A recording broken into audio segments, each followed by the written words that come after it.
Hey guys, what's going on? It's Kygo1324 up here today with another sort of, I guess we can say, collection video. It's been a while since, sorry, I'm trying to find the best way to set up the camera without having to, should have done that beforehand. Oh. Fuck's sake. That better? There we go, that should be a bit better. Basically guys, what it is I wanted to go through some of my collections again and maybe talk a little bit more about said item. Now, this ain't going to be an overly long video, it's going to be a two-part video. It's my Xbox One collection. Now, most of you know, I went with Xbox over the PS3 and PS4. And I don't look back on my decisions. I have a PS3 and I'm going to be getting a PS4 soon anyway.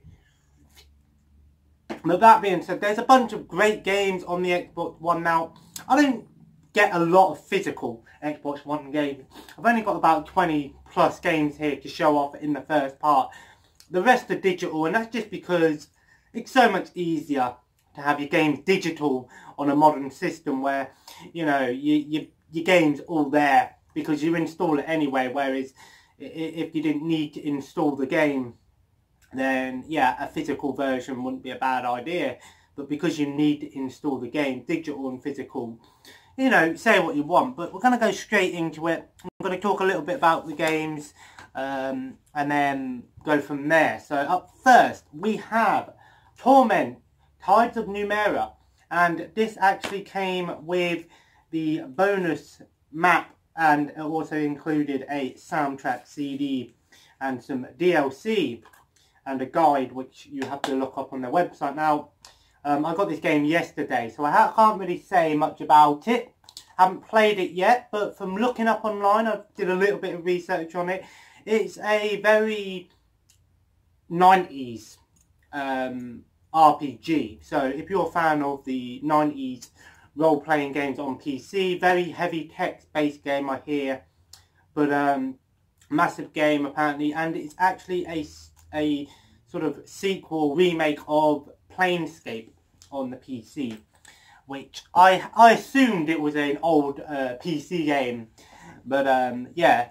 So yeah, next we have a game which I am actually currently playing still, and that is Warriors Orochi 3 Ultima. What can I say about this game other than, I think I've done a review on this game before, and I think I talked about the whole game in general, but what can I say about this game but other than this game's got so much content and there's so much to do, and I've been playing this game. It was the first game I really properly played on an Xbox One, and still to this day I play it, and it's a game that I've put so many hours into, at least over 200 hours, and I still have not even done half of the things in the game. But really good game to play, and if you're getting a new console, a PS4 or an Xbox One, and you're interested in games that have a lot of content to offer, it's a good one. Next one here we have Call of Duty Infinite Warfare, and obviously it came in this sort of bonus box sort of thing. And basically Call of Duty Infinite Warfare was a bit of a failure. Most people brought it because it came with Modern Warfare Remastered. Modern Warfare Remastered, great remastering, great game. Infinite Warfare, not so much. The game was just made sort of to put it out there, not being funny. It just wasn't a great game, to be honest. Campaign was okay. It was decent, but as for the multiplayer stuff, it just, Call of Duty is beyond me anyway. But yeah, a game that got a lot of hate. Then we have Call of Duty Advanced Warfare, the Day Zero Edition variant cover, and again, this is a game that a lot of people sort of passed on. Well, a lot of people got it, didn't enjoy it. Now you can get this game dirt cheap. The campaign's so-so, but the multiplayer again is pretty much dead, so it's not worth going and investing in that. Then we have The Sims 4. I've already talked a little bit about this, but it's again, it's pretty much a complete conversion of the PC game. In fact, it's almost identical to the PC game with some various, obviously, some similarities, some differences. Let me have the South Park Fractured Butthole. I had to get it because I enjoyed Stick of Truth. I still think the Stick of Truth is a better game, in my opinion. But still, if you're a fan of South Park, this is a must-play because it does so well at capturing the essence of South Park. Then we have Tales from the Borderlands, a Telltale's game. Basically, Telltale games are sort of, I'd say graphic novels, but them adventure games, graphic novels, you know, you choose what happens next sort of thing. And this is based on Borderlands. I believe it's, I'm not sure if it is a sequel to Borderlands 2. Well, not a sequel, an official sequel, but the story continues. I don't know. Haven't played it yet. And then we have Call of Duty Black Ops 3, again, with Call of Duty. A lot of people really enjoyed this game. But for me, again, I'm beyond Call of Duty now. Even World War II, I played it, and then afterwards I thought, well, it's a good thing I didn't pay for it, you know what I mean? It's like, I'm not that bothered by Call of Duty now. And then we have Homefront Revolution. Haven't played this game yet, but again, it got mixed reviews on its release. It weren't very good on release, but I believe they patched it and stuff since then. It's sort of like an open world first-person shooter, sort of like a mix between Far Cry. That's sort of similar style to Far Cry. And then we have Overwatch Origin Edition. I have this game physical and digital. What can I say about from Overwatch about that hasn't already been said? It's a really fun game. At first I didn't think I'd like it, but I played it one day and I'm kind of glad I did because this is my go-to multiplayer game. If I want to play something on multiplayer, 9 times out of 10 it will be Overwatch or Star Wars Battlefront 2, whatever I'm in the mood for. Then we have Rare Replay. You're not going to get a better compilation on the Xbox One than this. 30 Rare games, spanning from the ZX Spectrum, I believe. I think it was the Spectrum, all the way up to Xbox 360 games on here. So there's a nice variety of games on here. Good package. If you're a fan of Rare, it's a must-have. And even if you're just wanting to go out and maybe get a couple of games, this one's worth checking out because you get some decent games on here, and there's something on here for everyone at least, and it's dirt cheap. Then we have Agents of Mayhem. I've got to say, this game was a disappointment. This game should have came out at the beginning of the Xbox lifespan because, and the PS4, because compare it to other games on the system nowadays, it just doesn't hold up as well. It's a decent game, but it doesn't really offer too much that makes you think, oh, this is a must buy. There's something in this game that I can't find in any other game. It's a spiritual successor to Saints Row, but unfortunately it's no Saints Row 5, let's put it that way. With the exception of there's a few Saints Row characters in the game like Johnny Gat and stuff, but overall I haven't played a ton of it, so I might have to put some more time into it. But from what I hear, it's one of them games that it just drags on. It's one of them games that you keep putting time into to see if it gets better, and apparently it stays on the same level. But if you're a fan of those sort of things,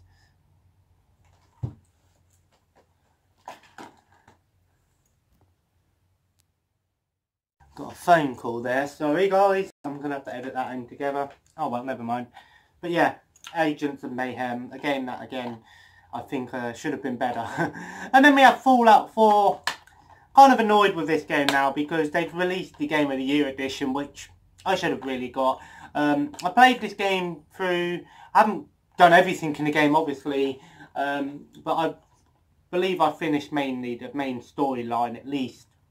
But if you're a fan of Fallout 3, Fallout 4 is a must-own. It's a fantastic game. There's so much to do in this game, and it just gets better and better the more you play it. And it's definitely a game that I think most people were happy with. Some people felt there should have been a little bit more to it, but there's always mods. So, and again, Fallout 4, great game, but I'd recommend getting the Game of the Year edition so you don't have to buy any of the DLC. Then we have Rainbow Six Siege, a game that unfortunately I'm not great at. It's a game that I absolutely love watching people on YouTube play this game. I love watching people play this game, but I'm not very good at it. So a game that I think if I put more time into it, then yeah, it's a game that still to this day is very popular, and it gets more and more popular. And surprisingly, this game varies in price. One minute it's one price, the next minute it's more expensive than it was. So popularity is often a cause for price change. Remember that, guys. Then we have a game called Dead Alliance. I haven't played this game yet, but from what I hear, it's sort of like a mix between State of Decay and 7 Days to Die. I might be wrong, it might be completely different, but from what it looks like, it's sort of a zombie survival horror game with, you know, crafting and stuff like that, I think. I might be wrong, or it could be like a Dying Light style game, but it's a co-op game, so you can play your Xbox Live. So it'll be interesting to try this game out at some point. It's a zombie themed game, of course, and I'm actually glad I've got the physical version, because I have a feeling in the future the physical version will be a lot harder to find. I don't know why, but I have a feeling it will, similar to that day one Torment Numeria game that I've got. Then we have Valkyria Revolution. So I don't know a lot about these games, but what I know is it came out on the PS3 originally, and it came out PS3, and actually, even though this version is a not for resale variant, it does have the soundtrack CD, which is quite nice actually.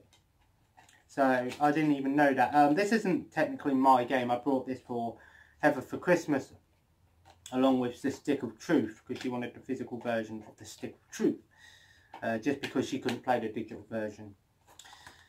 But from what I know, these games are sort of like a mix between real-time strategy and turn-based strategy. So it's sort of a strategy game, but from what I know, these games are pretty decent RPGs, and a lot of people are interested in them. I don't know if it's based on a real anime, but I might be wrong. It might be based on a real anime. I'll have to try it out one day, but real-time big RPGs I don't have too much time for. So obviously I'm trying to find time to play Xbox, and I'll get a little bit of time today because they've gone out shopping, so I can play some Warriors of Roxy 3 Ultimate. And then we have The Division, or Tom Clancy's The Division, a game which a lot of people were hyped for. It was going to be the next big thing. Unfortunately, the game came out and a lot of people were disappointed. It didn't offer so much as what they thought it would, and there were some problems with the game. And it lost a lot of its player base, but it's still going today. People are still playing it. You shouldn't have too much of an issue trying to find other people in the game. It's sort of like an MMORPG based in sort of wasteland style thing, similar to like maybe Homefront, that sort of style.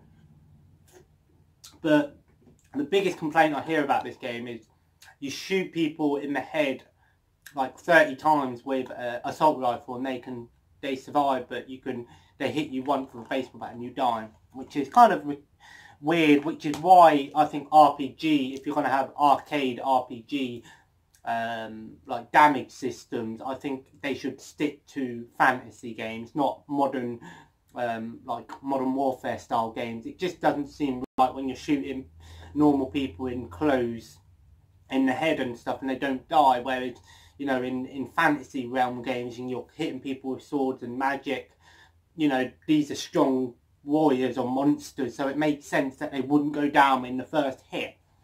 But, you know, it's a game.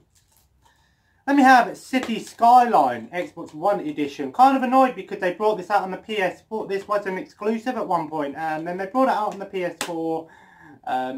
And actually, the most annoying thing about this is the PS4 version of the game is better because it came with, I believe, some DLC and also a soundtrack CD.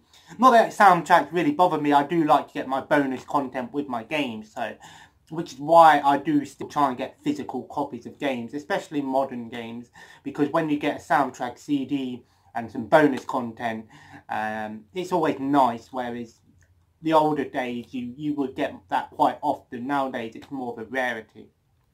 But this is a city builder similar to SimCity, so if you're a fan of SimCity, this is very similar. From what I hear, it's better than SimCity, but again, it's one of them games that it's probably better on PC because you have the mouse and keyboard. But I haven't played this yet. I got this for my birthday last year and I still haven't played this, guys. I'm kind of disappointed in myself. But from what I know, it's kind of a game that you need to learn.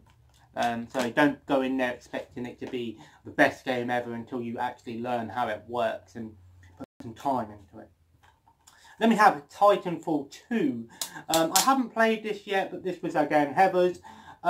This game, from what I hear, had a fantastic single player campaign, which is a rarity. A multiplayer focused game that has a great campaign. Well, some people might say Call of Duty World War II had a pretty decent campaign. Yeah, it was decent, but could have been better. From what I hear, this is a really good single player game, and even the multiplayer is still okay. Again, the reason why this game didn't sell very well, because it came out about the same time as Battlefield 1, and I believe Call of Duty Black Ops 3 or Infinite Warfare, whatever was the last one. And most people just passed on this game because they played the original Titanfall, and again, that game promised to be more than what it was. And most people just sort of look past the second one, and that annoys me, guys. Is when there's a new IP, a new game that's not a sequel to something else. It's trying to be something of its own kind. Not always does it meet the demands because it's the first one of its kind. So obviously there's going to be a few things that need to be worked out. And they often skip the sequels because the sequel, they think, oh, they're just making a sequel to try and get your money still. It's not always the case. Sometimes the sequel is a much better game, similar to Star Wars Battlefront 2. And I know some people will sit there and argue to the end about Star Wars Battlefront 2 being a bad game. I don't think so. I think they improved so much. And I'm kind of a willing person and a forgiving person. Because, you know, back in the day, if a game was bad, you couldn't change that. Nowadays, we have the technology to change some things about the game that might be broken. And often, sometimes people go, well, the game shouldn't technically need a sequel straight away. Fix what's wrong with the main game, the game that you've got out, before thinking about a sequel. Fair shout, yeah. But Titanfall 2, a game that I've heard is really good. I'm going to have to give it a try one day. I've got all these games, man. All these fucking games, and I don't have the time. But yeah, that's being a dad for you. But, you know, I don't mind. If I get an hour's gaming in a day, that's good enough for me, you know. I'm not always, am I feeling in the mood for gaming, surprisingly. Then we have Guitar Hero Live. This game, I hear, is, I don't know if I've used that Hero Cash thing, so I might have to check. From what I hear, this Guitar Hero was a bit different from the other Guitar Hero games, which is the most thing that I hear about it. But from what I know, is that this game's got a lot of content. Now, I got this as a bundle last Christmas with 2 guitars, the main game, and the party pack, which includes 500 extra songs. And I paid £30 for that, and that was fantastic. This was being sold for £70, £80, £100 at first, just with one guitar and the base game. So I haven't played it yet, but from what I know, it's a more immersive Guitar Hero experience. So if you're interested in playing in front of a real looking crowd instead of just like cartoony things, more immersive, I guess. And everyone loves Guitar Hero. It's a great fun game. It's a shame that we can't play Guitar Hero with a controller anymore. And I know a lot of people say, well, it beats the point. Yeah, it does, but sometimes we like playing rhythm games just to try and focus on our thing, and just to listen to some music as well. 4 games left, and yeah. So then we have Disney Infinity 3.0. This is the game that you need to play it. I've got a bunch of Star Wars Disney Infinity figures and a few Marvel ones. I would like to have all the Disney Infinity figures and all the play sets one day, but at the moment don't have the space for it. Played a little bit of this game. The only problem with Skylanders, Disney Infinity, all that stuff, it is a bit of a rip-off that you have to go out and pay £50 for the game with the set, and then you have to be paying £10-15 if you want a new character. Again, yeah, there are games that do that. They say, oh, we'll release a game, but if you want this character, you have to buy them. But most of that time it's digital, so. But yeah, but the best part about Disney Infinity is the figures will work on any system, so the figures aren't configured to one system. And I believe Skylanders is the same, and most of the toy games are the same. But the only thing that's most of the time different are the actual pod or the portal. So, but this game again was mainly released. There's a lot of creativity, but it's great to see Disney, Star Wars, and Marvel characters all in the same universe or same game. And then we have Deus Ex: Mankind Divided, Day 1 edition in Steelbook. And I believe this is just a game, yeah, because it was second hand. It's just a Steelbook, no DLC codes in there, but it's a nice Steelbook, and I do keep them in the plastic sleeve like that, well, the cardboard sleeve, just because, again, it's labelled on the side, whereas the, oh, that is, yeah, but that's more bold, so you know, again. I can't really say much about Deus Ex other than it's a series that's well loved, but I'm going to be honest, I haven't put a lot of time into any of the games. So they're cyberpunk, first person shooters, open-ended, RPG style. You choose how you want to play the game. So if you want to go stealth and you want to be non-lethal, you can do that. Or if you want to go in guns blazing, you can do that as well, which I love. I love when games do that. And I hear these games are really good. The last Deus Ex game, Deus Ex Human Revolution, I did start playing and I was going through a non-lethal one, but I always end up killing people. But I'll have to give this one a go, and both of them are, and the other one is backwards compatible. And I'll talk a little bit about that at the end of the video. Then we have Battleborn.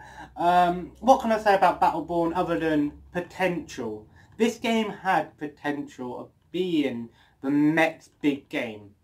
Overwatch came out, no one was talking about Battleborn anymore. It's so unfortunate because this game had much more to it. Overwatch is quite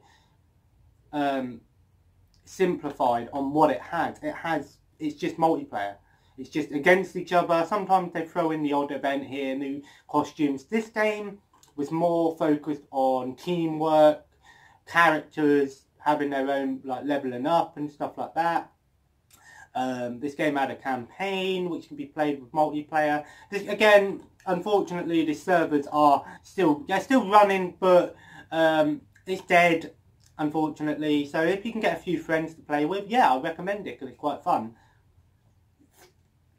But don't be expecting any more patches, content released for this game, because they have ceased all activities like that. And finally, we got Attack on Titan, Wings of Freedom. I'm not going to say a lot about it because I haven't played it. I've seen my partner play it a lot.